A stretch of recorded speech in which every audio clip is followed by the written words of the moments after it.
udah hadir kali ini. Maaf banget sebelumnya karena pertemuan sebelumnya kita tunda ya. Iya. Ada sosialisasi bencana. Oke, jadi di sini kakak mau sedikit materi doang terkait mengenal puisi. Kata yang menyentuh hati. Oke, menurut adik-adik sendiri, sepengetahuan atau pikiran kalian tentang kata puisi itu apa sih? Ada bahasa enggak? Kalimat. Terus kata-kata indah, bagus. Terus menuangkan perasaan. Jadi menulis puisi itu bukan hanya sekedar tulis gitu aja, tapi kita juga diajar untuk menuangkan perasaan kita ke dalam puisi. Nah, tujuan kali ini itu terkait yang pertama ada penjelasan mengenai apa itu puisi. Lalu yang kedua adalah menunjukkan ciri-ciri puisi, yaitu ciri-cirinya itu pasti ada lari, bait, diksi, rima, tipografi, dan lain-lain yang mana nanti kita bakalan menghasilkan puisi. Kira-kira adik-adik ada yang udah buat puisi belum? Nah, definisi puisi. Puisi itu adalah yang seperti ungkapan perasaan dan imajinasi dan kata-kata yang indah. Dengan kata-kata yang indah, itu seperti menggunakan kata-kata atau kalimat yang saja. Selain itu memiliki bait yang unik dan dapat membuat pembacanya merasakan sesuatu.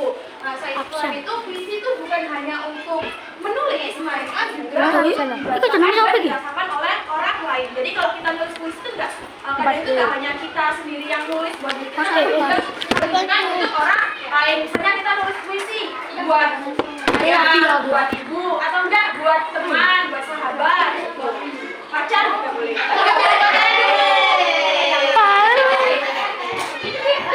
Nah, seperti yang disebutkan tadi ada 5 ciri-ciri puisi. Yaitu yang pertama adalah larik dan bait. Nah, puisi tersebut terdiri dari larik. Larik itu apa sih? Larik itu garis kayak satu kalimat tapi tidak bukan kalimat. Nah, sedangkan kalau lariknya ditumpuk-tumpuk, nah itu menjadi bait. Ya, ayo boleh. Kalau kalian nuliskan puisi kan tidak hanya sebuah kursi. Nah, bisa aja kalian buat gini, sebuah kayu keras, kuat, dan banding. Jadi satu kata itu bisa menjadi satu kalimat. Nah, selain itu puisi itu juga menggunakan ritma. Nah, ritma ini opsional, kadang bisa ada, kadang bisa enggak. Nah, ritma itu biasanya ada di belakang kalimat. Kayak belakangnya i, jadi semuanya harus i. Tapi sekarang itu buat puisi tradisional ya. Kalau puisi modern itu enggak pakai enggak apa-apa. Sesuai dengan perasaan. Selain itu juga ada diksi. Nah, di sini ketika ada yang tahu enggak apa itu diksi? Diksi itu pilihan kata, bisa kata yang imajinatif, kata yang puitis, kata yang bergelora yang nggak masuk di akal. Nah, itu namanya diksi. Selain itu juga ada tipografi. Ada yang tahu apa itu tipografi?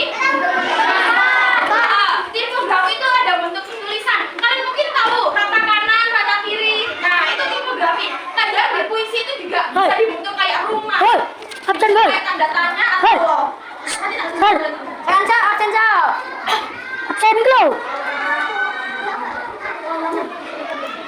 Allah Muhammad ini ada kaidah kebahasaan tadi dibagi menjadi dua, kata biasa sama kata istimewa. Misalnya kata biasa, matahari kita tahu apa itu tapi bisa aja kita menggunakan kata mentari, kata yang tidak umum. Setelah itu ada kata angin. Nah, anginnya itu udah biasa sih, apa sih angin, cuma angin lewat gitu kan. Nah, kita bisa aja angin kan kita rasanya kan berembus. Jadi anggap aja dia itu penari. Si penari yang menghasilkan daun kayak gitu.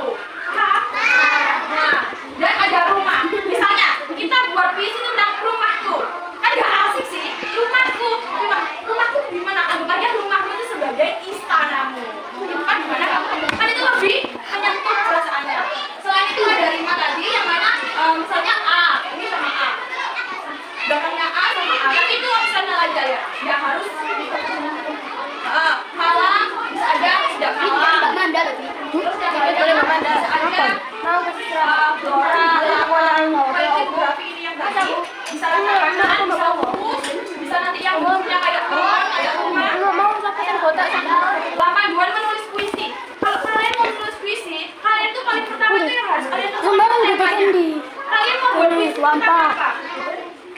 Bisa aja tentang hal yang sunyi. Kalian di rumah kan, Kelas nggak ngapa-ngapain, 4B. nggak ada yang temenin, nggak ada yang jajan. Aku kan Evi, cepetan. Bilang aja tulis judul malam yang Nggak apa-apa ya. sunyi. Itu. Terus yang kedua, tulis kata-kata yang berhubungan. Gini Nah, kalau. setelah kalian menulis judulnya, misalnya tadi Iya. malam yang sunyi. Nah, menurut kalian malam yang sunyi itu malam yang bagaimana? Malam yang redup, malam yang berbintang, malam yang menyibukkan, malam yang sepi, kayak gitu. Kenapa kok sepi? Jadi kan lebih Itu makna. titik kali Vivi, semua kan. I love Yang you. ketiga, baru kita susun. Apa? Yang keempat itu, Kalau pakai pensil, tak boleh pakai pensil. kalau ada yang nggak kecil, coret. Saya foto, mau lama yuk. Mau lama saya. Tahu nggak? Revisi itu. Mbak A, revisi itu koreksi. Jadi koreksi ya, kalau ada yang nggak pas, koreksi. Kalau ada yang kira-kira, ini katanya Apa udah naik? itu boleh. Koreksi itu nggak hanya sekali dua kali, bisa berulang-ulang. Yakin. Cinta tuh, cinta. Cinta, main apa? Cinta. Cinta. Jadi bisa dibuat itu tipografi kayak gini, boleh. Gambar ikan ya. Mau dibuat biasa juga boleh. Contoh itu loh. Ini contoh. Telanjang dan itu. Bentuknya sama. Sing contoh itu lebih. Sing contoh itu lebih. Akan bakal jelaskan singkat mengenai diksi dalam puisi imajinasi, yaitu diksi itu kan pilihan kata. Jadi pilihan kata yang menggunakan imajinasi. Jadi kayak tadi nggak hanya kata angin, tapi bisa menjadi nari. Nah, dijelaskan tadi ya, diksi adalah pilihan kata yang tepat dan indah agar puisi menjadi menarik. Contohnya, di sini ada aku sedih. Nah, kata aku sedih ini bisa dirubah menjadi hatiku seperti daun jatuh di senja. Jadi puitis. Terus ada kata matahari panas. Kalau matahari membakar matahari panas. Semua udah tahu kan kalau matahari itu panas? Gerah. Nah, di sini kita bisa berubah menjadi matahari membakarku layaknya pasir dengan sinarnya. Misalnya lagi di pantai kalian berjemur, matahari membakarku layaknya pasir dengan sinarnya. Loh, Terus misalnya kata aku bahagia. Aku bahagia. Jantungku menari. Misalnya juga jadi jantungku kalau bahagia kan pasti Jantungku coba. jantungku menari sama cahaya pagi. Jadi di sini bisa menjadi aku bahagia di pagi hari ya gitu. Nah, di sini dapat membuat puisi itu lebih hidup dan lebih berwarna. Manfaat puisi itu ada 3 adik-adik. Yang pertama membuat pembaca membayangkan suasana. Yang kedua menunjukkan perasaan penyair atau penulis. Sampai lagi jangan komik. Yang ketiga melakukan kaidah bunyi dan makna. Satu. Nah, jenis-jenis diksi itu banyak. Ada diksi alam. Diksi alam itu diksi yang berkaitan dengan kayak pohon, pantai, gunung. Kalau diksi perasaan itu kehidupan kita kayak bahagia, sedih, senang. Tapi dibuat lebih imajinatif. Mas Haikal. Kalau ada diksi gerak itu kayak gerakan melompat. Gerakan apa tuh? Lain kan diksi imajinasi itu kayak kamu lihat tokek. Tokek kan biasanya ketek ya gitu. Nah, bilang aja ketek bernyanyi. Oke, udah bikin semua? Yang belum bikin bisa bikin sekarang. Oke, jadi yang ada yang mereka saja bentar. Kira-kira yang mau dapat dari pembelajaran hari ini apa? Dari ilmu pengetahuan tentang puisi. Kira-kira yang mau dapat dari pembelajaran hari ini apa? Itu kayak Gak dapat sama. akhirnya semakin Dapat tadi dapat pelajaran tentang apa sih puisi. Oh. Diksi, terus